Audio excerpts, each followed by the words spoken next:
বাড়িতে কেউ আছেন?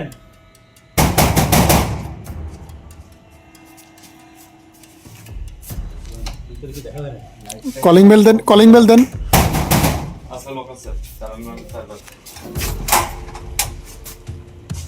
লাইট দেন, লাইট দেন, লাইট দেন। কিছুদিন আগে অভিনেতা জাহের আলভির স্ত্রী ব্যক্তিগত কিছু কারণে আত্মহত্যা করেন। শোনা যাচ্ছে আলভির সাথে আরেকটি মেয়ের গোপনে প্রেম চলছিল। এই বিষয়টি জানতে পেরে আত্মহত্যা করেন তার স্ত্রী ইকরা, যার ফলে ৩০২ ধারায় হত্যা মামলা দায়ের করা হয় আলভি ও তার প্রেমিকা তিথির নামে। মামলা হয়েছে পেনাল কোডের ৩০৬ ধারা।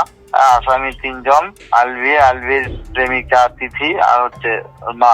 বাদী হচ্ছে মেয়ের বাবা। মেয়ের মামা হচ্ছিল, পরে আবার চেঞ্জ করে মেয়ের মামা হয়েছে। মেয়ের মামা পরে মেয়ের বাবা চেঞ্জ করে দিচ্ছে, মেয়ের মামা। ও মিডিয়াতে আছে। মামলা হচ্ছে ওই যে আপনার আত্মহত্যায় প্ররোচনা। মামলাটা কালকেই হয়েছে রাত্রে। ওই বাবা আসার পরে, বাবা মা আসার পরে সিদ্ধান্ত নিচ্ছে। কতদিনের সাজা হতে পারে? 10 বছরের। মামলার ভয়ে প্রথমে আলভি দেশে আসেননি, এমনকি তার স্ত্রীকে দাফন করার সময়ও আলভি সেখানে উপস্থিত ছিল না। তিনি শেষ দেখাটাও করতে আসেননি। এখন যেহেতু পরিস্থিতি কিছুটা ঠান্ডা, তাই গতকাল মধ্যরাতে স্বস্তি নিয়ে দেশে ফিরেন আলভি।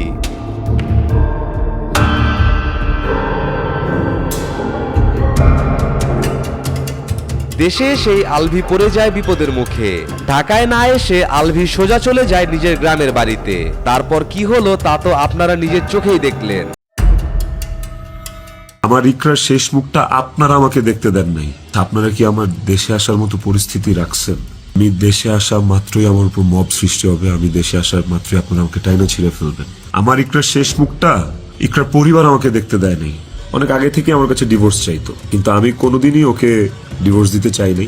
কল দিচ্ছে, আমি ফোনটা ধরছি। ধরার পর ও আমাকে বলছে যে আমার শেষবারের মতো দেখে না। আমার বিষয়টির সত্যতা যাচাই করতে আমাদের রিপোর্টার অভিনেতা আলভিকে সরাসরি ফোন করেন। বিভিন্ন প্রশ্নের উত্তরে আলভি জানায়, আমি আসলে কখনোই চাই নাই যে মানুষটা পৃথিবী থেকে চলে গেছে সেই মানুষটাকে নিয়ে খুব বেশি বড় কোনো কনভারসেশন আপনাদের সাথে করতে। আমার ওয়াইফ ইকরা, ওই যেহেতু পৃথিবীতে নাই, ওরে নিয়ে এত ক্লিয়ারিফিকেশন, ওকে নিয়ে এত কনভারসেশন আমার কাছে মনে হয়েছে যে দরকার নাই।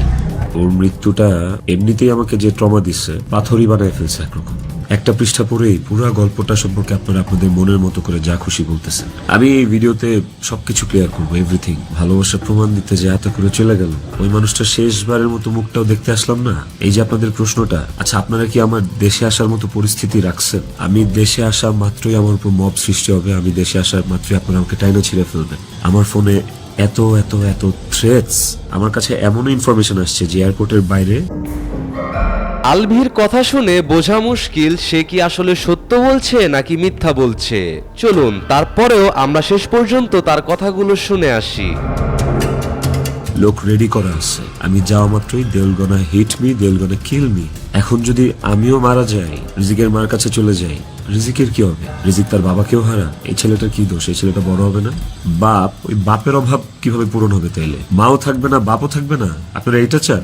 আমার ইকরার শেষ মুখটা আপনারা আমাকে দেখতে দেন নাই। আমার ইকরার শেষ মুখটা ইকরার পরিবার আমাকে দেখতে দেয় নাই। 16 বছর সংসার করছি। 16 বছর একটা শত্রুর সাথেও যদি কেউ এক ছাদের নিচে থাকে, সে মারা গেলে তার চেহারাটা দেখার জন্য ছটফট করে মানুষ।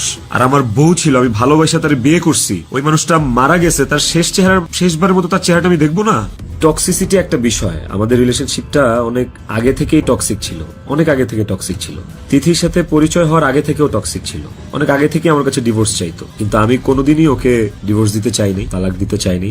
আমার একটাই কথা ছিল যে আমি সংসার করব, কারণ আমি নিজে একটা ব্রোকেন ফ্যামিলি থেকে বড় হওয়া ছেলে। আমি যখন ক্লাস 5 বা 6 পড়ি, তখন আমার বাবা মার মধ্যে ডিভোর্স আর সেপারেশন হয়। আমি খুব ভালো করে ফিল করছি, আমি নিজে ফিল করছি যে একটা ব্রোকেন ফ্যামিলিতে একটা সন্তান কোন ধরনের ইনকনভিনিয়েন্স, কত ধরনের সমস্যা ফেস করে। তার মেন্টাল স্টেট কেমন হয়।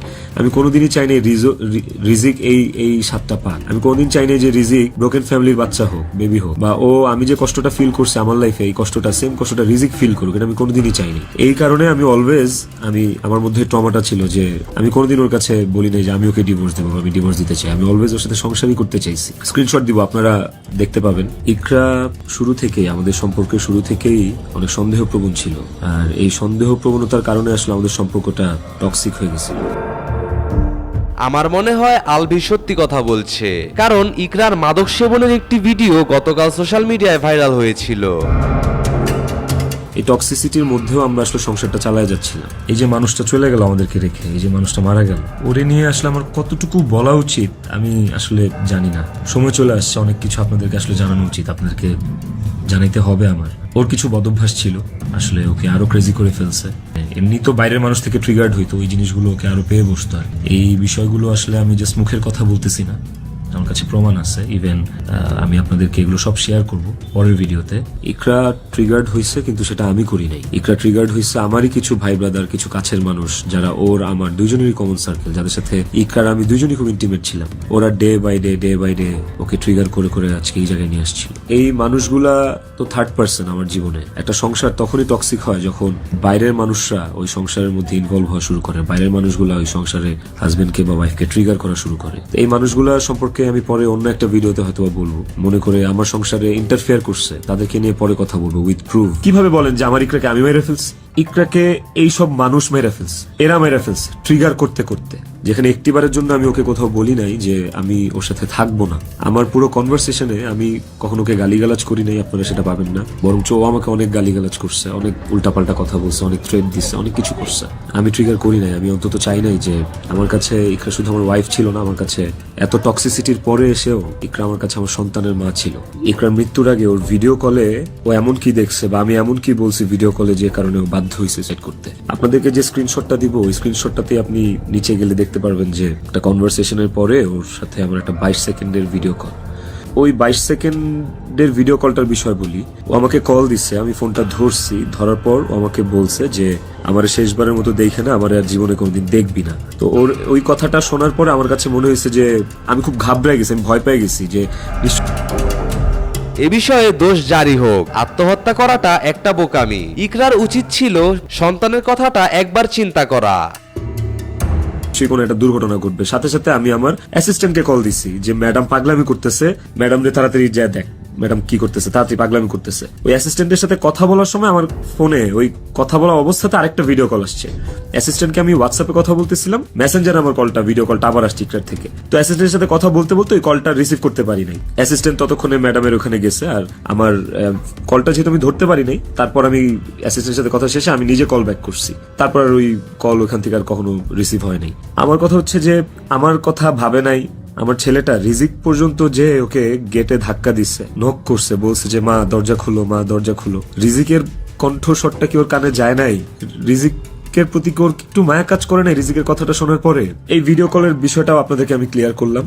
আই হোপ আপনারা স্ক্রিনশট দেখলে বুঝতে পারবেন কত জায়গায় কত আউটডোরে শুটিং করছি। তিথিও ছিল অনেক শুটিং এ। ওইসব শুটিং এও কিন্তু আমার আশেপাশের মানুষগুলা যারা প্রিটেন্ড করতো যে তারা আমার শুভাকাঙ্ক্ষী, বাট অ্যাকচুয়ালি তারা আমার শুভাকাঙ্ক্ষী না, ওই মানুষগুলা কিন্তু তখন ইকরাকে অনেক ট্রিগার করত। কই তখন তো ইকরা এই ধরনের কোনো স্টেপ নেয় নাই। আপনারা ইকরার আর ইকরার বান্ধবীর স্ট্যাটাস, সরি কি বলে ওটাকে, স্ক্রিনশট বোধহয় পড়ছেন। ওখানে কিন্তু ইকরা নিজেই স্পষ্ট লিখছে যে ও এইসব মানুষের কথাবার্তা নিতে পারতেছে না। গত 3 বছর ধরে ও এইসব মানুষের ট্রিগার আর সহ্য করতে পারতেছে না। ও নিজের কথা ও নিজে লিখছে, আপনারা পড়ছেন। আমার এখন যেটা মনে হইতেছে সেটা হচ্ছে যে ইকরা আমার কাছে